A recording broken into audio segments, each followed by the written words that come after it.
What's up, everybody? It's your boy, Lionel Jinx. I am the creative director of the Wwe2k franchise. And this time, I'm not alone, y'all. I've got my homie with me. She is going to be with me along this journey, this ride. Christina, please introduce yourself. Hey, y'all. I am Christina DM Pham, art producer on Wwe2k22. And welcome to the inaugural episode of Ringside Report, brought to y'all by the teams at 2K and Visual Concepts. We're here to provide regular updates and deep dives into the many areas and features of Wwe2k22. And this year, we're introducing the Wwe2k22 Ringside Reports, and you'll hear from Lionel and myself beginning now through the game's launch in March and after for the latest on DLC, patches, and other updates. And we're not going to be taking this ride alone because we're bringing the homies from the dev team with us. So come on, bring them on, bring them on.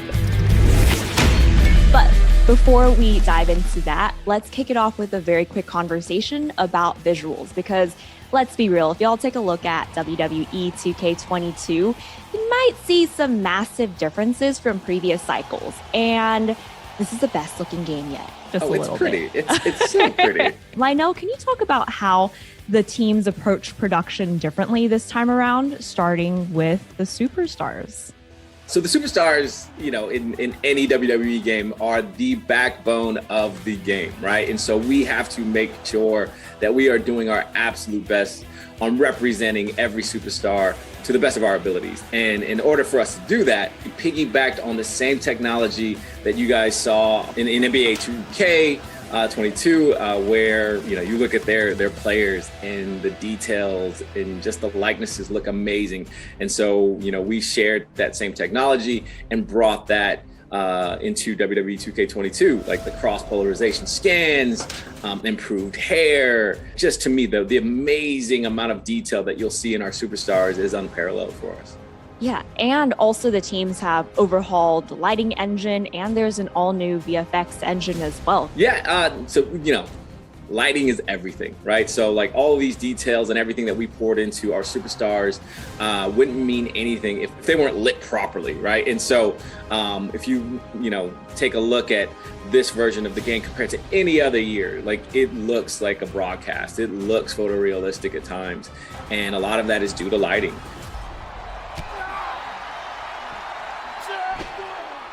And before I forget, there's also a ton of new and improved championships as well. And one of my personal favorites, mainly because it's the team I work with most closely, is the environments team. There are over 55 playable arenas, and we also have virtual crowd boards in the game as well. So you might see some familiar faces. Oh, yeah. Not my ugly mug. All right, we know what y'all been waiting for, so we have some folks in the waiting room. I'm gonna go ahead and invite all of them in. So, y'all, we're so excited today because y'all know who we got. Please welcome the gameplay leadership team, principal designer Jason Vandiver, senior designer Derek Donahue, and senior producer Jonathan Rivera. Y'all, this is extremely exciting, and thank you so much for joining us for the first episode of Ringside Report. Okay, so I don't want to linger any longer because folks have been asking for gameplay for a very, very long time. Without further ado, the moment y'all been waiting for, we are going to show you a 1v1 match between Rey Mysterio and Damian Priest. So let's roll the footage. So at this point, one of the things we very intentionally called out to our fan base is that we have a redesigned gameplay experience. And starting with Jason, can you talk about what that means to you and how gameplay hits different? In Wwe2k22, we have a completely new animation system. This system has allowed us to greatly improve the look and the feel of the characters. Basically, everything from the way the characters move and they traverse through the world to how they align with each other during attacks has been completely overhauled and redone.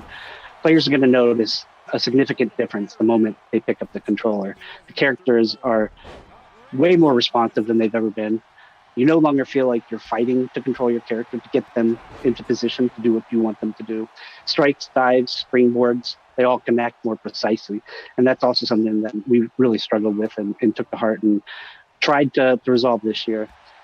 Another key change that we've made to the game engine this year is our physics system. While the series has always had Havoc to some degree, it was primarily used for only hair and cloth simulation. For 2K22, we've completely integrated Havoc into gameplay, which has allowed us to introduce things like breakable props. The kendo stick starts to fray the more you use it. Tables, they break more dynamically. The chair even breaks. And even elements within the environment itself are now dynamically breaking, such as like the corner barricade, instead of relying on a canned sequence animation. It's a really big change and has helped to make the entire gameplay experience feel more dynamic. Awesome. Derek, same question. So for me, when we sat down to figure out how we were going to change gameplay for 2K22, one of the biggest things that we put as a priority was making sure the game is fun in a pick up and play kind of way. I want to be able to hand the controller to my friend who doesn't know anything about WWE, and I want them to still be able to have a good time and be able to just kind of hop in with me. So we made sure that with our controls redesign, all of the core actions are something you can discover just by button mashing. You should be able to basically play through a match without having known anything beforehand. But another big priority for us with that is making sure we're not, smoothing over a lot of the details that returning fans like. So all of the high level of control that you expect to have with your character, all of the high degree of customization you expect, all of that still remains. Okay, so you've mentioned new controls and mechanics. Combat itself is centered around 3 inputs: light attacks, heavy attacks, and grapples. So in this cycle specifically, what do those terms mean? So light attacks, those are your quick strikes, the fastest attacks in the game. Heavy attacks, those are kind of like strong strikes from previous years. They're bigger, slower strikes, but they deal more damage. And then finally, grapples, those are where some of the bigger changes come into play. So you press the grapple button once to lock up with your opponent, but then from there you can press light, you can press heavy. Those will do your light and heavy grapples, but there's all sorts of other options. Irish whips, drag, carry, all of those things come from the grapple state. So once you grapple your opponent, you have a lot of possibilities opened up to you. Okay, and I want to toss this over to Jonathan too. So opening up these possibilities, can you talk about some of the combo options that players can dive into? Yeah, sure.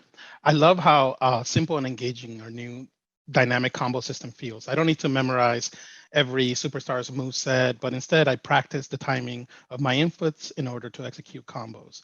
Light attacks allow me to branch into a combo, and when I learn that light, heavy grab executes that move, I can take that and apply it to anybody I play with. I love the exploration that our game provides to encourage the user to play with many different superstars and then choose whichever one is better suited for them. And if you don't like the combos that we assign, we also support customizing combos. I'm personally really excited to see what cool combos our community creates. Okay, very quickly, I want to take it back to one point that Derek touched on earlier, which was about the accessibility of this game and being able to just pick it up and play. And I want to call this out mainly because I myself am a much newer player to WWE 2K. So for me, picking up and playing has been the whole experience. The controls are super easy to learn. And while my own habits fall back on button mashing the controller, even though we have that, I enjoy having to be very strategic and intentional about how I'm approaching this game, especially when it comes to the timing of things like reversals or finishers. So I can definitely attest to, hey, if you're feeling intimidated by this, please don't. Pick it up, try it out. You'll have such a blast. But also, if you're a vet and you've been playing this for a long, long time, can y'all talk about how vets can better show off their moves and what that means for the overall strategy of their experience? So a lot of the strategy for our game comes with the new defensive options that we've added this year. So one of the biggest examples is breakers. Instead of reversals being the only tool for countering your opponent's attacks, grapples and combos actually don't use reversals. Instead, you counter them with a breaker. So when you're doing a grapple or a combo on your opponent, they can counter that attack by pressing the same light, heavy, or grapple input against you. So those moves are countered with breakers. Everything else is countered with a reversal. So knowing what kind of attack you expect your opponent to perform can already prime you to know how you want to counter it. So there's already a mind game with that level. Then you have blocking, which is all new. If you hold down the reversal button, you enter a blocking stance, and that lets you withstand light, heavy, and running attacks. And then you can counterattack faster than your opponent can after blocking. You can also dodge with the right bumper. So you can kind of choose a direction and get out of the way really quickly if you time your dodge correctly, but it's higher risk than a block.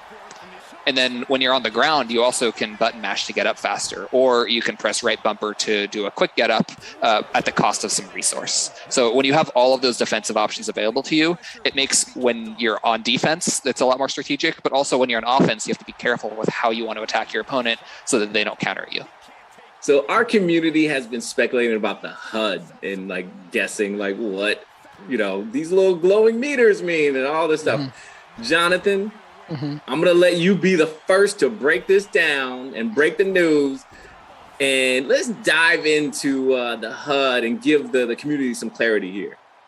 So our goal was to create a HUD that strips down all unnecessary aspects and simply gives the user the information that they need without distracting the user from the in-game action. So at the very top, you'll have the vitality meter, and this is basically your health bar. Below that, you'll find a special meter, which is a resource you want to spend to perform signatures, paybacks, or defensive actions. Finally, at the bottom is your finisher meter, where you can store up to 3 stocks. So there's one thing that's missing that I think a lot of people are like, where's the reverse stock? Can you talk a little bit more about the changes we made there? Yeah, sure. Yeah, obviously the biggest change that we made was removing the reversal stock from the HUD. We felt that 2K20's matches came down to how the users manage their reversal stock. We wanted to bring a bit more skill to a match by giving the users unlimited reversals, but making them a little bit more difficult to execute. In our internal matches with 2K22, we get wild swings and back and forth and a bunch of oh-so-close moments that we really feel make the match memorable. And in addition to that, we added a new stun meter that shows up on the characters when it's close to being filled. So we're really excited to show off our new HUD and for our users to play with all of the new additions and our streamlined approach.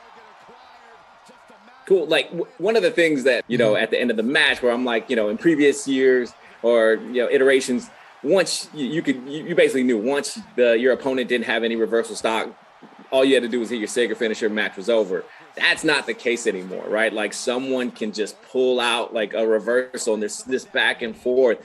And so Derek, can you talk about how strategy is incorporated into that part of this new mechanic? Yeah, so with reversals no longer being on a limit, that opens up a lot of possibilities for how your opponent can counter you, right? Like they could always pull a reversal out, or if you're using combos and grapples, they could hit you with a breaker. But the stun meter that Jonathan mentioned earlier, that's one of your biggest tools for making sure that you can pull off your biggest moves without getting countered. So lighter attacks, while they don't do as much damage to the vitality of the opponent, they're better at filling your opponent's stun. And if you can get their stun meter filled, that's your opportunity to perform an attack without the risk of getting a reversal or a breaker. Button mashing is back, y'all. Like I love it. It creates a whole new level of like intensity in those tight matches. And I got to practice my finger strength on that just so I can beat everyone down when this game goes online.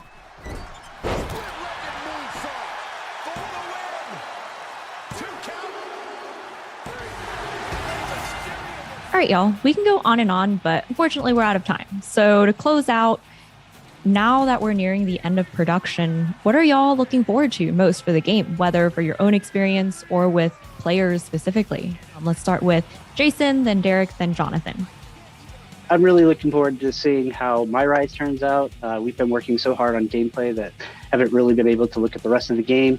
Those guys have been really working to deliver an awesome story this year. And from everything I've seen, they're ready to deliver.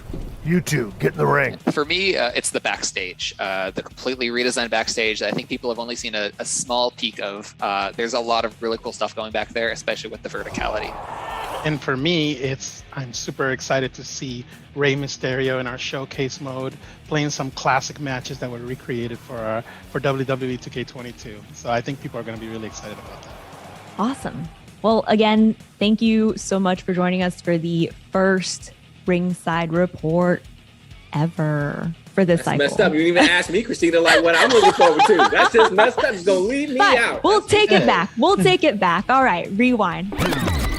Lionel, what are you most excited for? It's everything, right? Like, I've been fortunate enough to like have my hand in, every single cookie jar and As you can tell, like this COVID wait ain't going away anytime soon. But yeah, like it's seeing what we're doing on the gameplay side and how that bleeds into Universe and how it bleeds into my Rise and my GM, my faction. Like we've done so much in the time that we have, and I'm just super excited for everyone to get their hands on with it and just have fun. Like again, like just practice now. Practice your thumb strength because you're gonna need it. Your thumb strength already.